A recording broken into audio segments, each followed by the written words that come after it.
quoi votre réaction full sincère dans les commentaires, vous, si vous recevez ça dans votre boîte aux lettres? Pour moi, c'est l'hospitalisation directement. J'adore lire vos histoires d'horreur et aujourd'hui, vous allez être servi. Je remarque que le concept vous plaît pas mal sur la chaîne, ce concept où on lit des histoires paranormales et on mélange aussi un petit peu de rencontres effrayantes. Vous avez été très nombreux à m'envoyer des histoires sur l'adresse leo@d-influence.com. Donc là, dans quelle situation vous trouvez-vous? J'attends une réponse simple en commentaire et je sais très bien que là, parmi vous, il y en a qui sont aux toilettes. Faites pas genre, tout le monde vous voit. Bref, j'ai assez parlé, sans plus tarder, on passe à la première histoire. Je suis ta chaîne depuis un bon moment déjà et je tenais avant tout à te féliciter pour tes vidéos captivantes. Merci à toi. Je tenais à te contacter aujourd'hui pour te raconter un peu mon histoire avec le paranormal, haha. Et bien écoute, merci beaucoup pour avoir pris le temps. Je tiens à préciser qu'aussi fou que ça puisse paraître, aucun élément n'a été modifié ou amplifié. Chaque fait ont été vécus comme décrits et ça a fait des années que je me retourne la tête pour trouver une explication rationnelle à tout ce qu'il s'est passé. Pour poser le contexte, je suis né et j'ai grandi sur l'île de la Réunion, au sein d'une famille croyante et un peu pratiquante, à l'exception de ma grand-mère maternelle qui était extrêmement croyante et vraiment à fond dans la religion catholique. J'ai donc grandi avec les notions de bien et de mal, de vie après la mort et par conséquent de l'existence du surnaturel.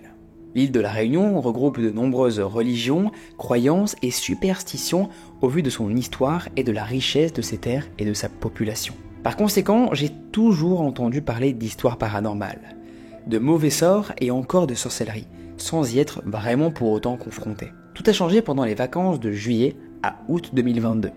À ce moment-là, j'ai rencontré deux garçons avec qui le feeling est directement passé. On a rapidement commencé à passer du temps ensemble avec mon groupe d'amis et on a fini même par passer l'entièreté de nos vacances ensemble. Tout a commencé un soir où, en fin de soirée, on se racontait nos petites histoires paranormales.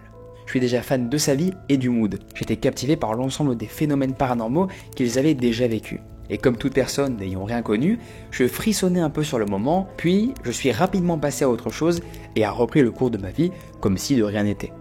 Un premier soir, nous devons récupérer un de ces deux garçons assez loin de chez moi. Il habitait dans les Hauts et devait récupérer des affaires pour le week-end. Nous passons alors par une petite route montagneuse, peu fréquentée et réputée pour ses phénomènes paranormaux. Il était alors là, minuit. Pour te décrire la route, c'est assez simple. Une montagne à ta gauche et le vide complet à ta droite. Il n'y avait aucun chemin adjacent, aucune sortie possible, simplement deux montagnes à traverser avec une seule et unique route. Au bout d'un moment, dans un virage, on voit une bougie allumée. Je suis surprise, mais pas eux. Cette bougie est apparemment allumée tous les soirs par on ne sait qui d'ailleurs. On passe alors deux virages et d'un coup, on voit une 208 blanche arriver en face de nous. Mon ami roulait relativement vite et il nous restait que deux virages avant de la croiser. Mais d'un coup, plus rien. Plus de voiture. Ils se mettent alors à rire et me disent « T'as vu Mia, on t'avait dit qu'on croisait des voitures fantômes ici ?» Je crois d'abord à un hasard et me dit que la voiture a fait demi-tour. Mais au vu de la route, c'était objectivement impossible. En tout cas, pas aussi vite. Je fonds alors en larmes. Appelle mon frère, terrifié, et lui dis que tout ce qu'ils nous ont raconté est bel et bien vrai. Mes amis, me voyant finalement réellement terrifié, essaient de me rassurer et de me dire qu'il ne faut pas avoir peur de tout ça et que tout ira bien. On finit donc finalement par rentrer chez moi et continuons nos vacances. Un second soir, nous sortons manger une pizza à une heure tardive. Nous passons par une route que je connais par cœur, je suis alors passager avant. Et à un stop, je regarde sur ma droite et vois alors un long drap blanc, suspendu dans le vide. Je reste complètement figé, je connais pourtant ce stop. Il n'y a rien ici de base. Bizarre. Les garçons regardent à leur tour, paniquent et accélèrent directement. Quelques secondes plus tard, nous passons en face d'une école primaire et toutes les lumières sont éteintes, sauf une ampoule en plein milieu du préau. Nous y voyons alors une ombre humaine, noire, en plein milieu du préau. Nous étions tous choqués de cette succession d'événements, mais nous n'étions pas au bout de nos surprises. Nous finissons par déposer tout le monde et sommes alors plus que 3 dans la voiture. Nous nous garons ensuite après sur un petit parking en face d'un bâtiment abritant des commerces. Ce qui est important à noter ici, c'est que ce bâtiment était anciennement un centre pour les personnes malades de la lèpre.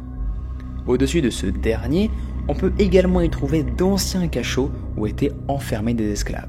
Précision assez importante pour la suite, vous le comprendrez. Nous sommes garés en face d'une fenêtre. fermée par des volets en bois. Il est à ce moment-là, précisément 1h11 du matin. L'alignement des 1 comme ça, je pense que c'est pas du tout bon signe. Mes deux amis discutent entre eux et tout d'un coup, j'entends du bruit. Un bruit qui m'est familier, mais pas commun du tout. C'était exactement le même bruit qu'on retrouve dans de nombreux films d'horreur quand des centaines de feuilles de papier volent dans une pièce. Un bruit quasi irreproduisable. Ce qui était assez surprenant, c'est que ce bruit semblait venir uniquement de derrière la fenêtre en face de nous.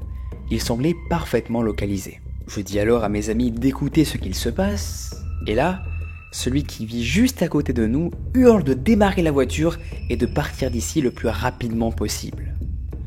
Cela faisait déjà 2 bonnes minutes que j'entendais ce bruit, je n'y croyais tellement pas. On démarre alors la voiture, et là, le calme plat. On reste à nouveau assez choqués de ce qu'il se passe, mais préférons quand même prendre ça à la rigolade. Nous finissons finalement par déposer cet ami, et décidons après ça de rentrer chez nous aux alentours de 3h du matin. Il m'appelle alors là, paniqué, m'expliquant qu'en marchant dans son allée, il a entendu quelqu'un le suivre. Il a décidé de ne pas se retourner et de simplement courir. Et à ce moment-là, la chose derrière lui a semblé se mettre à courir également. À partir de ce soir-là, j'ai commencé à me dire que quelque chose clochait réellement. Sans déconner, je n'ai jamais rien vu ni vécu en 20 ans de vie. Je suis pourtant très cartésienne et voir tous ces événements s'enchaîner comme ça, sans avoir rien cherché, commençait à réellement me faire flipper. Cependant, pour une raison que j'ignore complètement, je suis toujours resté calme face à tout ça. En dehors de la première fois, évidemment. Bref, les vacances continuent et un jour, nous décidons d'aller visiter un gigantesque bâtiment abandonné. C'est un ancien centre pour handicapés et jeunes difficiles. D'ailleurs, j'ai fait récemment une vidéo sur le sujet, l'orphelinat de Jersey. Allez voir, si vous kiffez, personne ne kiffe, mais ça parle de maltraitance sur des enfants, c'est une histoire absolument horrible, pire qu'un film d'horreur. Pour te décrire un petit peu l'endroit, tu montes une grande pente et tu te retrouves sur un chemin en béton long d'environ 300 mètres avec un énorme bâtiment de chaque côté. Il offre une vue magnifique et n'a plus aucune fenêtre ni porte. Élément primordial pour comprendre le phénomène qui va suivre. Nous sommes 3 ce jour-là et il est aux alentours de 12h. Il fait beau, pas un nuage ni une brise à l'horizon. Nous faisons notre petite visite pendant environ 1 heure, puis décidons de partir. Nous sortons du bâtiment de gauche par une voiture au centre de ce dernier, puis prenons l'allée bétonnée pour rejoindre la voiture. Et là, tout d'un coup, nous entendons une fenêtre claquer. Nous nous arrêtons, regardons autour de nous, les arbres ne bougent pas d'un poil. Et surtout, nous n'avons vu aucune fenêtre. Pour rigoler et détendre l'atmosphère, je crie alors « On vous a rien fait, hein? Laissez-nous tranquille un petit peu !» Nous reprenons alors notre marche, et à ce moment précis, à chaque ancienne fenêtre que nous passons, nous entendons un claquement venir des 2 bâtiments simultanément.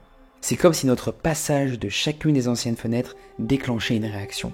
Les derniers événements que nous avons vécus se sont déroulés à la fin des vacances. Nous étions chez un ami, il était aux alentours de 11h, et nous étions à table. Nous étions 3 ce jour-là, il pleuvait, et nous avions passé la matinée posés devant la télé.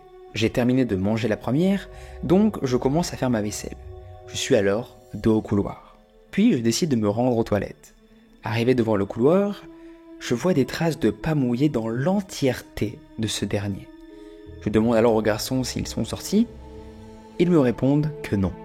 Je me rends compte très vite que ma question est assez idiote, puisqu'ils étaient juste derrière moi et que je les aurais évidemment entendus se lever. Je leur montre les pas et on décide alors de les suivre. Ils s'arrêtent en plein milieu du second salon. Je fais alors un lien instantanément. Ce second salon est un lieu où le cercueil des grands-parents décédés de mon ami ont reposé pour leur veillée. Je me fige, mon sang se glace, et je me dis maintenant que je refuse dès à présent de remettre les pieds ici un jour. Il est important de noter que durant ces vacances, je faisais énormément de cauchemars. J'ai même eu ma première paralysie du sommeil. Les vacances ont pris fin, et un de mes amis, que j'avais rencontré au début des vacances, est reparti sur l'île pour ses études, et je n'ai depuis rien vécu d'inexplicable. Avec le temps, j'ai commencé à me dire qu'il attirait sûrement ce genre de choses, car bien que je continue de sortir la nuit, et notamment dans les mêmes coins de l'île, il ne m'est depuis plus rien arrivé, ni à moi, ni à mes proches. J'espère que mon histoire t'a plu, merci beaucoup, merci de l'avoir lu jusqu'à la fin. et j'espère que tu la sélectionneras pour une de tes vidéos. Merci beaucoup pour ton témoignage Mia, c'est adorable d'avoir pris le temps d'aussi bien le narrer. C'est hyper important de le préciser aussi, tu l'as trop bien raconté. T'as mis tous les détails possibles, donc on va pouvoir là, et ce qui est génial, élaborer une grosse phase théorie. Déjà il faut préciser que pour cette fameuse voiture fantôme que t'as vue, les conditions dans lesquelles tu étais assez nulles, en termes de vision surtout. Tu ne voyais rien, c'était la nuit. La voiture a tout simplement pu éteindre ses phares, ce qui aurait donc provoqué brutalement sa disparition. Ou peut-être qu'elle a tourné brusquement dans un virage que tu n'as pas vu. Est-ce que comme on est la nuit, entre potes, on n'a pas voulu se faire peur, et donc ça aurait créé une sorte d'hallucination collective? C'est peut-être aussi plausible. Pour le drap suspendu dans le vide maintenant, est-ce que cela ne serait pas une personne qui aurait coincé un drap dans un arbre? Ça aurait pu être aussi un animal, un mec qui se baladait juste simplement comme ça? Est-ce que la peur que tu as eue pendant toute cette soirée a créé un biais collectif d'interprétation? Tout devient directement paranormal avec l'effet de groupe?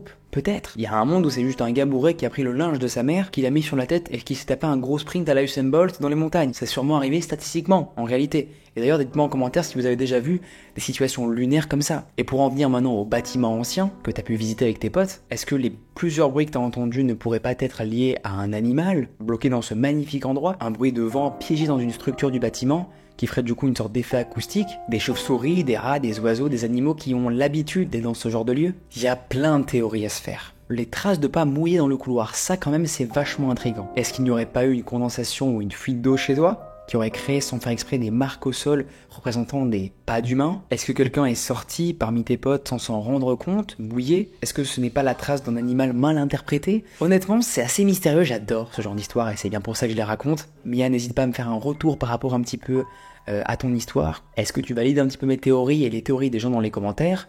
Et sans plus tarder, on passe à la deuxième histoire. Allez, maintenant on passe à l'histoire de Gwenaël. Bonjour, je m'appelle Gwenaël, j'ai aujourd'hui 46 ans, et oui, je regarde tes vidéos. T'inquiète, il n'y a pas d'âge pour regarder les vidéos de Léo, aucun problème. Je suis très content que tu sois avec nous, Gwenaël, sur la chaîne. Ce que je vais vous raconter m'est arrivé quand j'étais préadolescente, entre 10 et 14 ans. C'était donc dans les années 90, je dirais. L'époque exacte, en revanche, je ne saurais la donner précisément. Cependant, ce que j'ai vu était passé aux infos, donc peut-être il serait possible de retrouver la date exacte, voire peut-être des images d'archives. Mais ce dont je suis sûr, c'est que c'était un dimanche après le repas de midi, peut-être vers 14-15 heures, et qu'il faisait doux.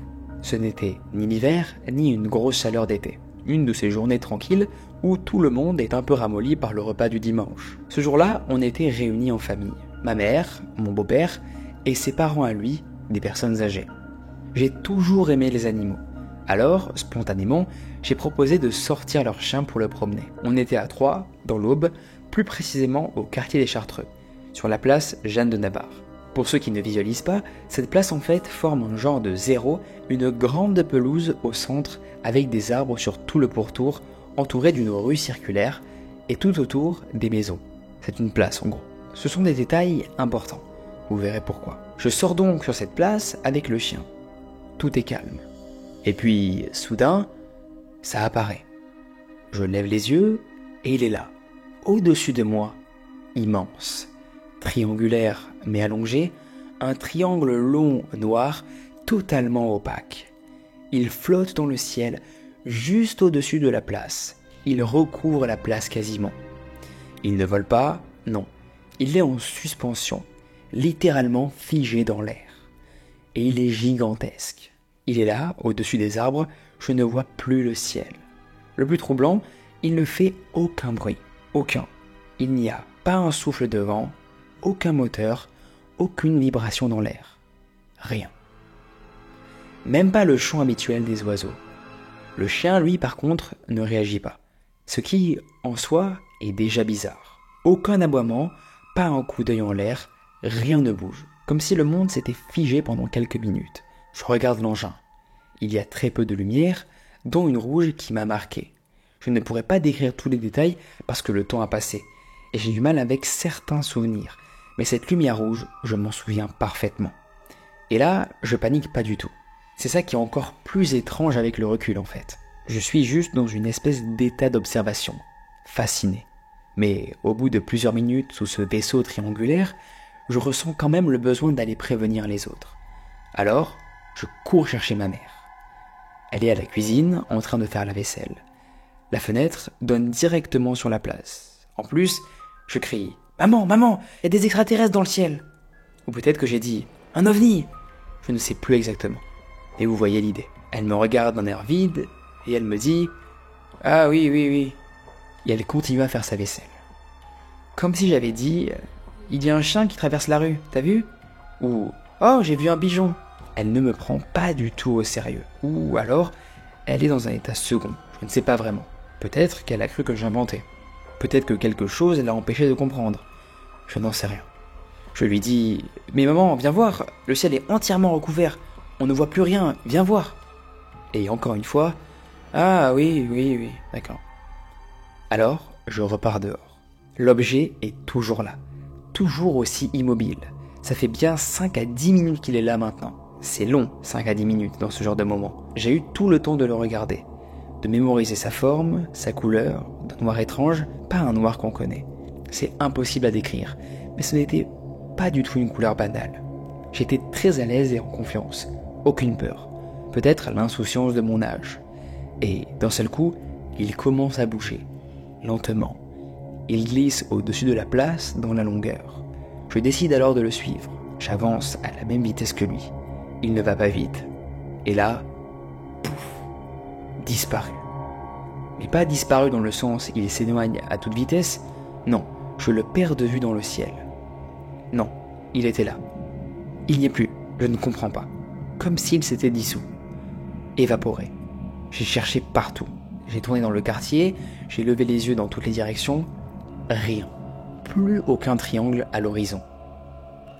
Plus de lumière, plus rien du tout. Et le soir, même aux informations, ils en parlent sur plusieurs chaînes.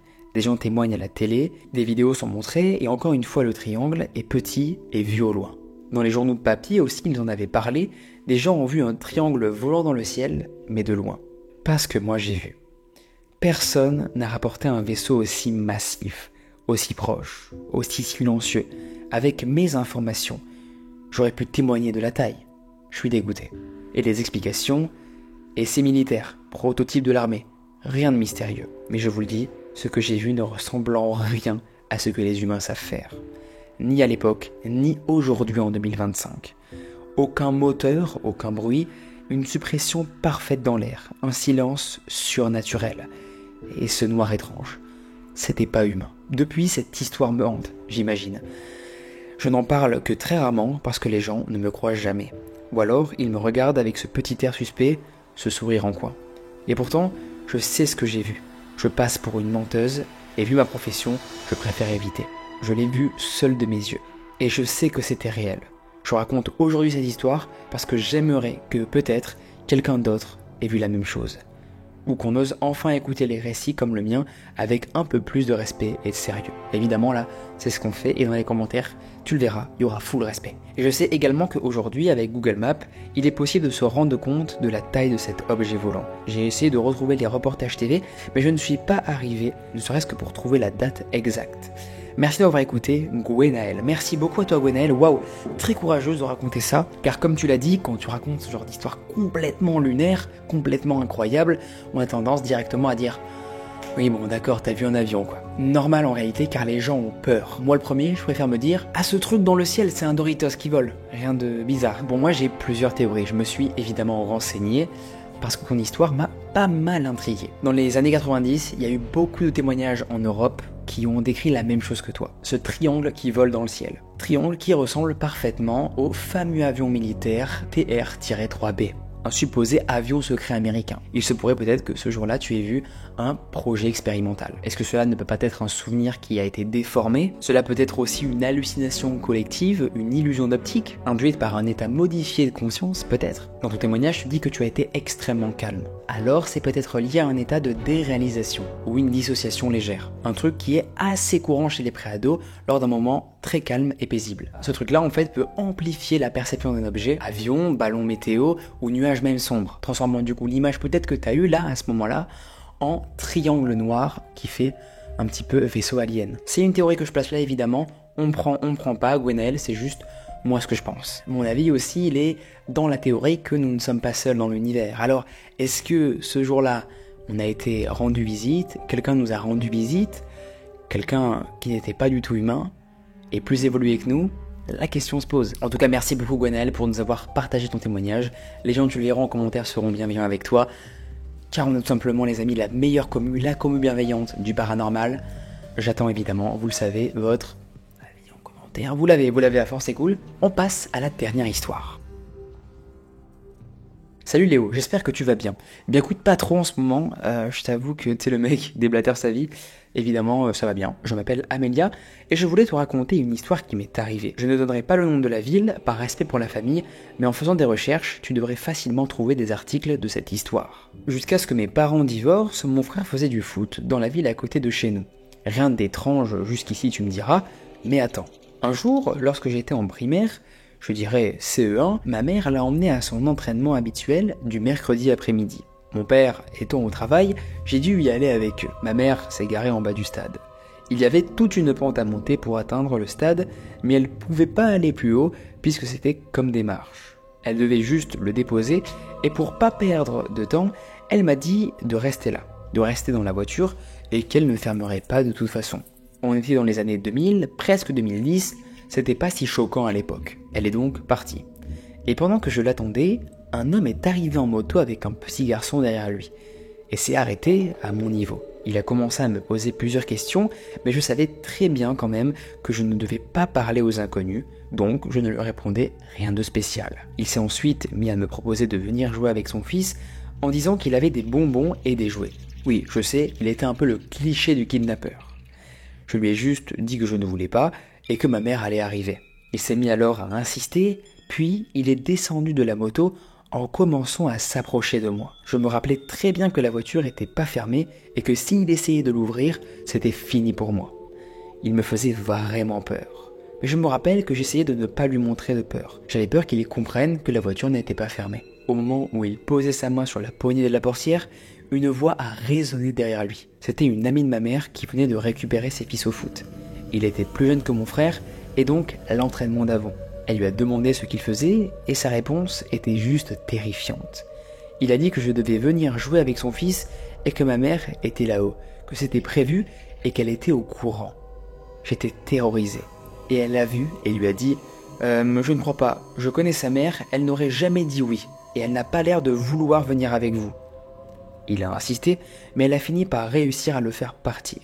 Puis, s'est tout de suite tourné vers moi pour savoir comment j'allais. Je lui ai raconté tout ce qu'il s'était passé et que j'avais eu super peur parce que la voiture n'était pas fermée. Elle est restée avec moi et une fois qu'elle a vu ma mère arriver, elle lui a fait un signe de loin et est partie. Quand ma mère m'a rejoint, je ne lui ai rien dit parce que j'avais beaucoup trop peur et que je voulais pas aussi l'embêter. Elle a appris 2 semaines plus tard par cette fameuse copine, on en a discuté rapidement et on est passé à autre chose. Mais ce n'est pas le point final de cette histoire. Il arrive plusieurs années plus tard, quand je suis au collège, en 4e. J'arrive au collège et je vois que tout le monde est un petit peu agité et semble parler d'une seule et même chose. Je demande alors à mes amis et ce qu'ils m'ont dit me fait encore froid dans le dos. Ils m'ont expliqué qu'un homme avait été récupéré sur le dark web par le FBI pour de la pédopornographie. Cependant, en faisant leurs recherches, ils se sont rendus compte qu'il était français. Et ils ont donc transmis le dossier à l'équivalent français du FBI. Ils ont retracé alors cet homme et l'ont retrouvé dans ma ville. Ça faisait des années qu'il relayait ce genre d'images dont certaines semblaient être de lui. Quelques jours après, on a appris, parce qu'elles étaient absentes depuis, que c'était le mari de ma principale adjointe. Elle est partie en dépression dès qu'elle a su, car elle n'était pas au courant du tout, et il avait leur fille dans le collège, et elle avait 1 an de moins que moi. Quand j'ai su ça, tout s'est connecté. On avait déjà croisé son mari, parce que c'était une toute petite ville, et sa voix, son visage m'était familier. Mais je n'arrivais pas à me rappeler d'où. Et c'était ce jour-là, c'était lui qui avait essayé de m'enlever.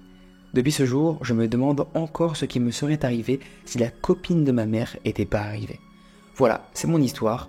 J'espère qu'elle t'a plu et j'adorerais avoir ton retour dessus et merci d'avoir pris le temps de la lire. On n'a plus jamais revu notre principale adjointe. Elle est partie dans une très grosse dépression, ce qui est compréhensible, évidemment, et leur fille est revenue en même pas 1 semaine à l'école. Dans mes souvenirs, je me demande encore comment elle a fait. Waouh, c'est hardcore de fou. Alors là, il n'y a pas tellement de théories comme le paranormal à émettre. Déjà, merci beaucoup pour ton témoignage, il est très dur à raconter. Le traumatisme que t'as dû avoir, la peur que t'as dû ressentir au moment quand ta mère t'a laissé seul dans cette voiture. Donc déjà, première chose à faire les mecs, et les femmes, et les filles, femmes plutôt, quand vous avez un enfant en bas âge, ou un enfant tout court, ne le laissez pas dans la voiture seul ou fermé à clé, la centralisée, vous appuyez sur le bouton, tac.